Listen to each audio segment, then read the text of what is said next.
Hello, my name is Mateo Jimenez, and I am a senior engineering student at Cal State Bakersfield, class of 2025. This presentation is a professional reflection titled The Interdisciplinary Engineer. Engineering, by its nature, is interdisciplinary. Success in modern engineering demands more than calculation. It requires a blend of technical rigor, ethical judgment, and clear communication. This overview maps my entire transcript, from theater to thermodynamics, to build a complete, responsible, and professional profile.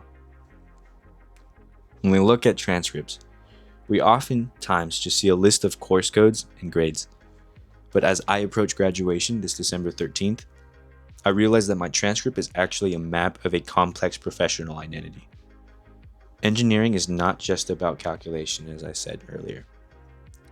It is the intersection of technical rigor, ethical judgment, and societal responsibility. If you look at the matrix on my left, this represents the profile that I've built over the last few years. A purely technical engineer might be great at math but fail at communication.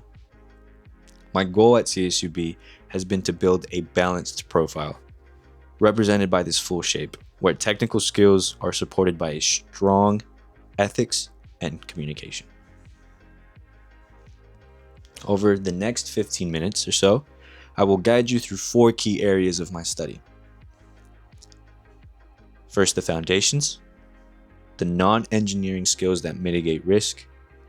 Next, ethics, the societal and legal frameworks that I as a professional engineer must operate within. Followed by technical rigor, or the core engineering coursework. And finally, the conclusion, my commitment to lifelong learning much past graduation.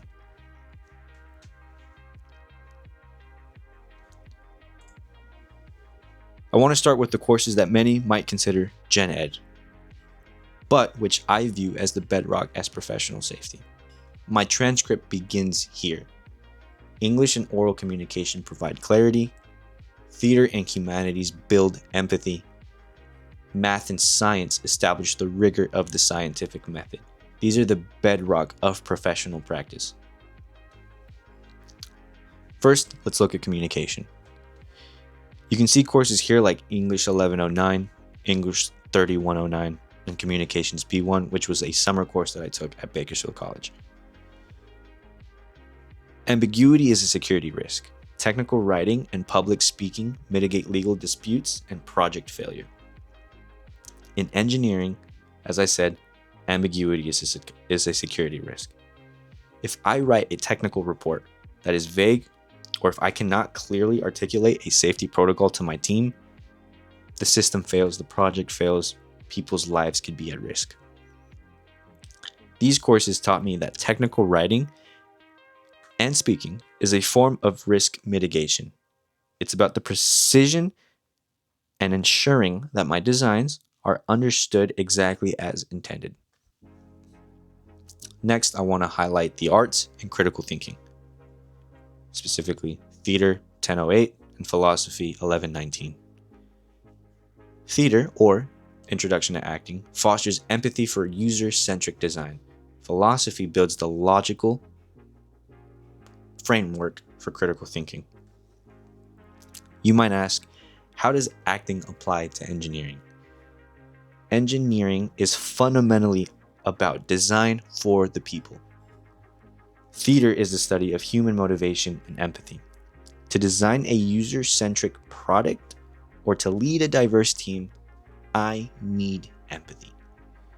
Meanwhile, philosophy taught me that logic is required for critical thinking, how to analyze an argument, which is exactly how I analyze a system failure, for instance.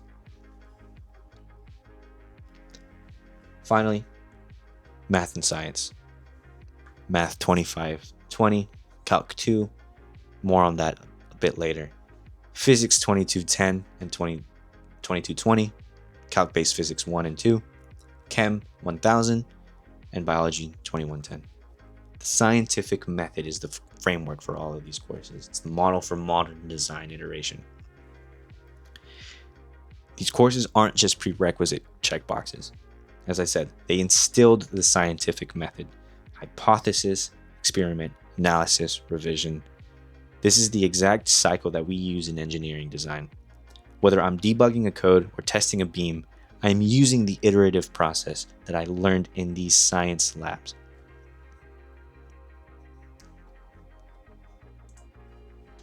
Next, we'll move on to the ethics section.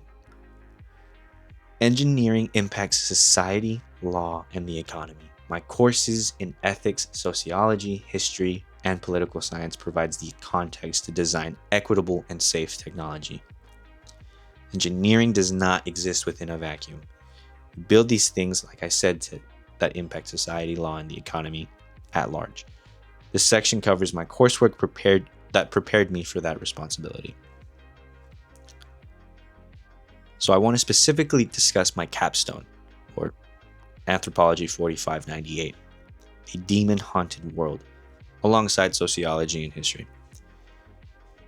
In the demon-haunted world capstone, we investigated societal susceptibility to misinformation.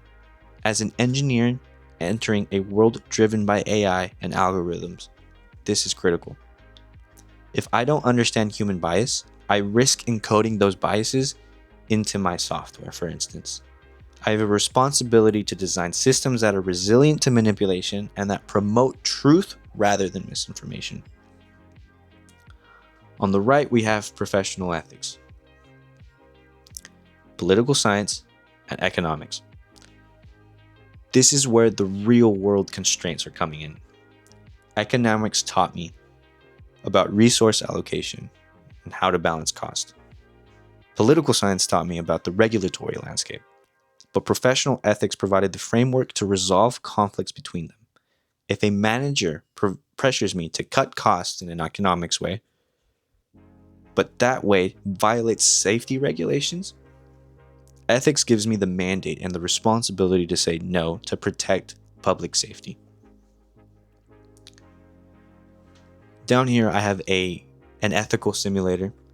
This was supposed to generate a scenario that I would be able to reply and pretty much describe how I would operate within that scenario, and it would analyze my decision for me and pretty much grade how well that response was. But as previously stated, there's an error probably in the bug code too here, and part of the engineering process is precisely coming across situations like this, going back into the code and figuring out what's wrong with it. Something that I probably will do after I conclude the presentation, but alas, for the sake of time, this was the intention behind it. So we'll move on after this.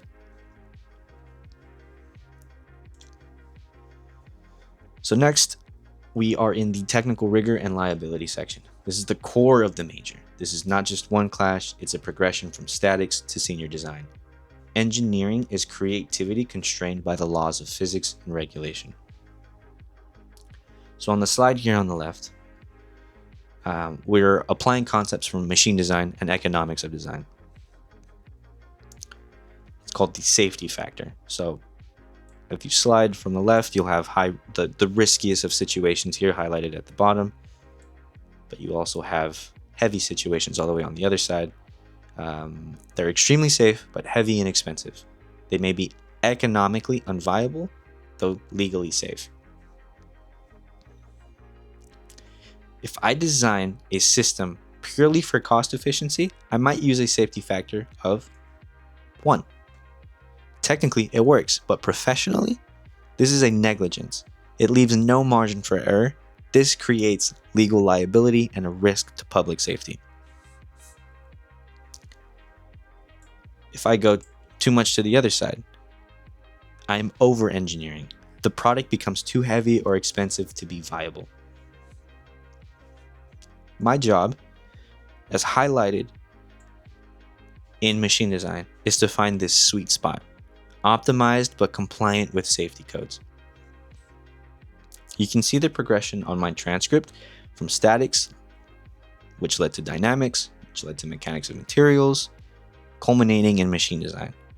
This sequence taught me that adherence to standards like the ASME codes isn't optional. It's the difference between a working machine and a catastrophic failure. The second group, we have energy and environment. In the energy sector with thermodynamics, fluids, and heat transfer, the constraints are physical laws.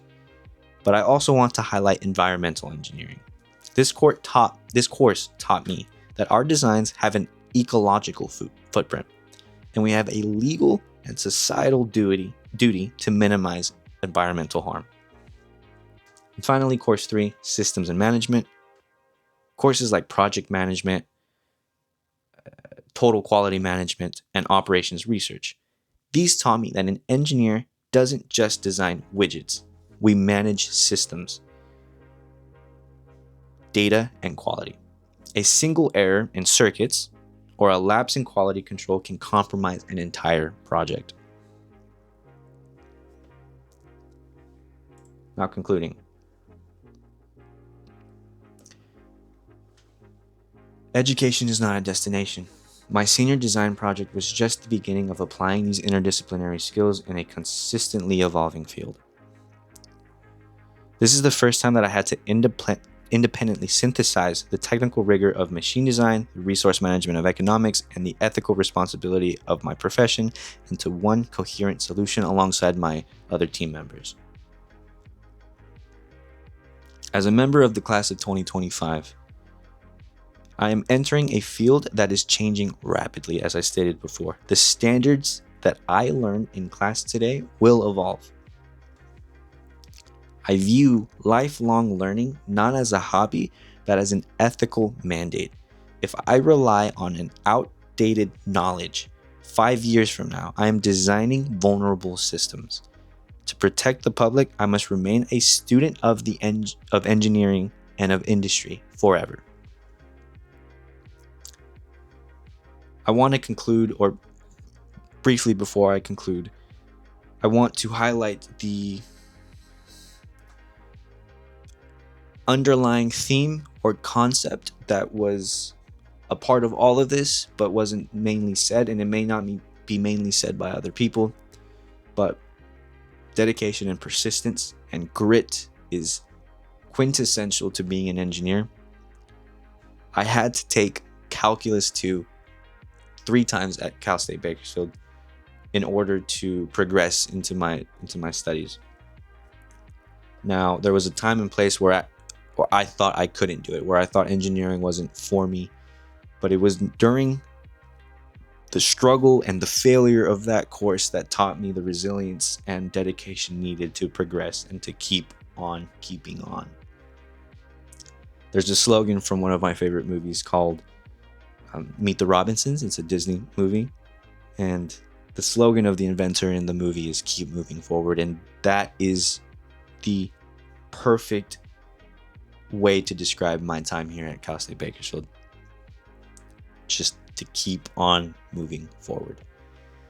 So my time at CSUB has forged a professional identity defined by technical capability, ethical diligence, and an unwavering commitment to the public good. Thank you for your time. Signing off.